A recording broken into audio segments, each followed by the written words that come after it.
Hey there, in YouTube land, and one of the great things about doing the 31 days of Halloween horror type that I love doing here is you get to experience and watch and see a lot of different films.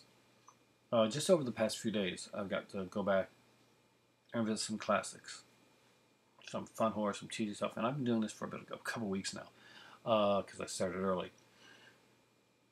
And well, just yesterday, or the video was put up today, I did I watched this final vlog one, which was really good, kind of a web series, and it was different, and it's good because horror, you don't want to watch the same thing over and over. So tonight I wanted to try something different. I hadn't watched any zombie stuff since I got here, and I bought this one the other day.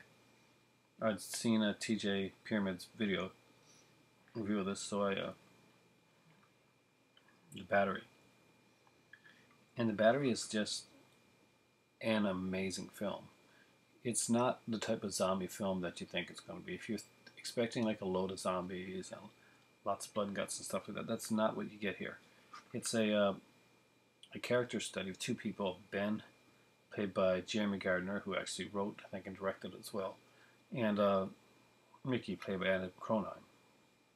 Now, Mickey and Ben, two minor league baseball players. They're very different personalities. Ben is very much the alpha male. He adjusts very well to this whole zombie apocalypse, which we see them in the middle of when it starts. And Mickey, not so well. He listens to music. Ben takes care of everything. Ben does all the killing. Mickey doesn't kill.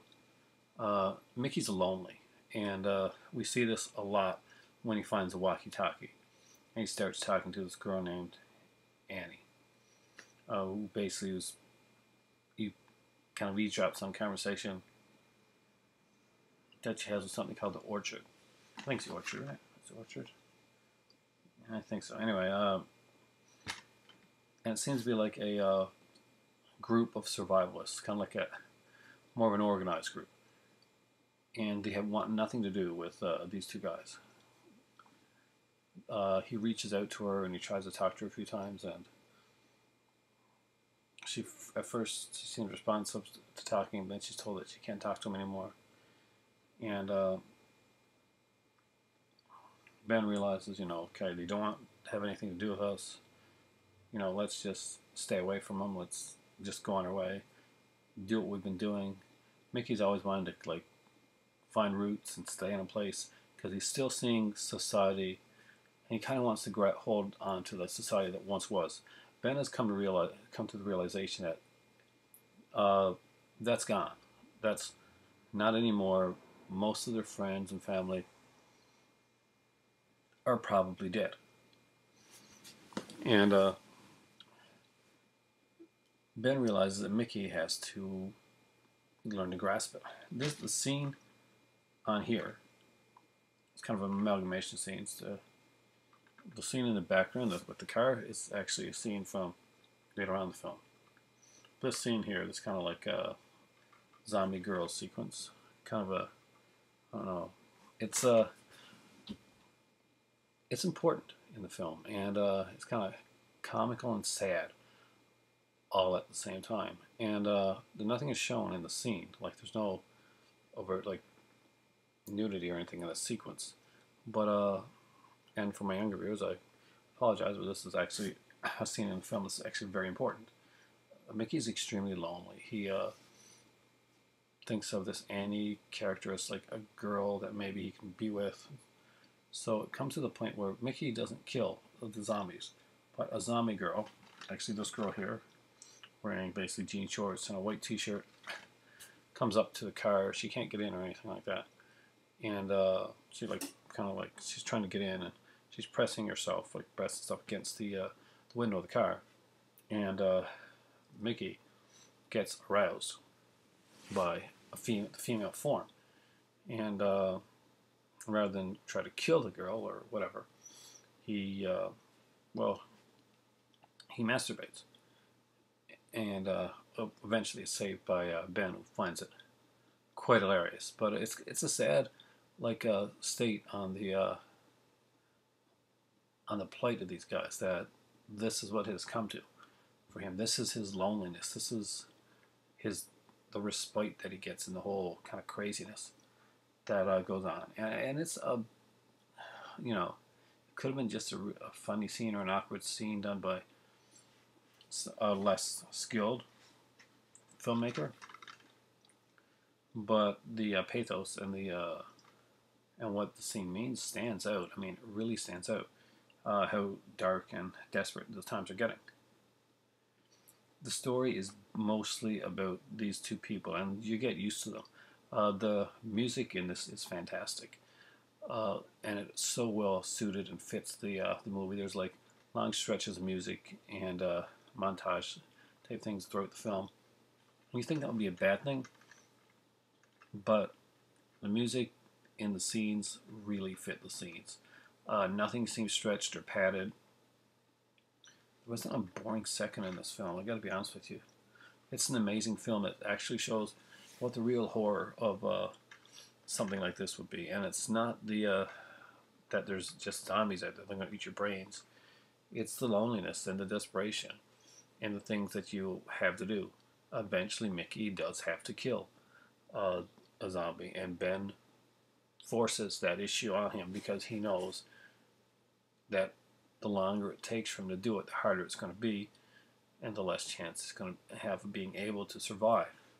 Ben does everything he can to help Mickey survive, but at times in this film, Ben seems like he's being a callous asshole. But when you're watching the movie and you're going through, you can understand why Ben is doing the things he does to try to help Mickey survive. The ending is incredible. It is dark. It is a little bleak, but with a little bit of hope. And I don't want to give away the ending. I usually do spoilery stuff and all that, but this really does deserve to be watched. When I first saw this on the Scream Factory website, I was like, "No, why do that?" And he said, "Well, it's a good film, and Scream Factory should be about putting out good films, not just classic horror and stuff like that." And Anchor Bay put this version out right here because it's the DVD. I think Scream Factory did the Blu-ray and Anchor Bay did the DVD here in Canada anyway. And it was a 90-minute documentary on this I got to check out because I heard a lot of this stuff was really done very raw and very much on the cuff, kind of like a. So a lot of these scenes were probably just done and thought up. And watch The Battery, seriously. Within this 31 Days of Horror, let this be one of the movies that you pick up and pick it and watch. This movie is not that expensive to pick up at your local Walmart or your local store. This is actually a fairly inexpensive one to buy. I picked it up, I think, for 13. I guess 15 with taxes in it. But it was worth it. It's something I'll watch over again. I will definitely watch this one with my son. And with friends that haven't seen it. It's one of those movies that you're glad you've discovered and you want to see other people discover it. You're eager to see other people watch this movie and talk to you about this movie and give their thoughts on this film. And it's been a long time since I've been able to say this about a modern day horror film that really struck me. But The Battery gets a perfect score for me. It really does. There's not. The music is fantastic. The cinematography is amazing. The acting is incredible. It's real, and it's actually very real. Unlike a lot of these movies that pretend to be real, this actually comes off as very real, very realistic. The horror in this is horror in the way that I like it. It's very much. It's very psychological.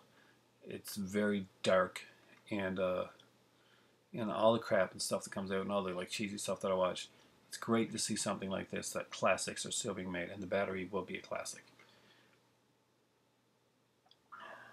I'm glad that Anchor Bay and Scream Factory have picked it up so that it didn't get lost in the shuffle. So if you have not seen this movie, if you have not heard of this movie, I strongly urge you and recommend you to look for and watch this movie. If you are sick to death of zombie movies and you're sick of all the zombie stuff and all that, still watch this movie. This one is worth watching. This is not your typical zombie flick. This is not your average horror film. It actually does say something in a time when there's so much gloss and throwaway. It says something real, and the writing is amazing. So, Jeremy Gardner, you did an amazing job. Be proud of your film. It's definitely a classic, and this is one that will stand the test of time because it does it right. It does it the way that it should be done. It takes a genre that has been over publicized and used and basically thrown around and beaten up and spit out and regurgitated over and over again, and it finds a new way to present it and an intelligent way to present it. And that's the highest praise that I can give a movie like this, The Battery. I have been, sorry, I watched The Walking Dead, but I've been sick to death on watching zombie films, and just every one comes out that comes out, and there's always like another one and their own unique take on this. But this is actually really a truly different, unique take on the genre that really deserves to be seen. I don't care even if you don't like zombies, you will enjoy this movie. You will appreciate this movie for what it is, because this is an actual good film. This is not, and I'm not saying like okay, when I come on and I'm reviewing horror, and I put it on a different scale because you put horror on a different scale and comedy and drama, as you should if you're reviewing a movie, because they're different genres and you can't review them all the same. It doesn't work that way. A slasher movie is much different than a 1930s like gangster film. But all that being said, I'll tell you right now, this is a 5 out of 5 as a movie. As a horror movie, yeah, 5 plus. But as a movie itself, just as a movie, forget whatever genre it is, crossing all genres, it's an instant classic, The Battery. Check it out. You won't regret it. For me right now, my voice is going. It's time for tea. This is my, tomorrow I got off. I'll go back to work till Wednesday, so I'm enjoying some horror films, getting some videos put up here, maybe a little more than I have been doing recently, because, well, I got the time, because I know that once I start working that, I'm probably not going to have time to do as many, so I'm going to still try and get one out a day for the 31 Days of Horror, but for right now, go watch The Battery. If you don't have The Battery, buy The Battery. This is not a red box. This is a buy. This is a solid buy. Thank you, Jeremy Gardner.